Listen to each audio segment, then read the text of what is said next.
স্বাগতম জনাইছোঁ। এইযোৰ পিয়ৰ মাছৰাজত পোৱা হৈছে ৰঙা ফুল দি, একেবাৰে তেজ ৰঙা হয় ফুলটো।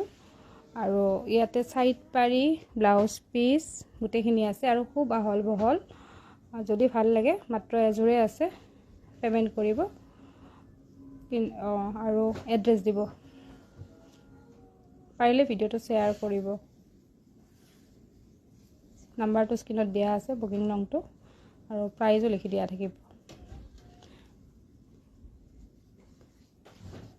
এই ভিডিঅ'টো এইখিনিতে সামৰিছোঁ।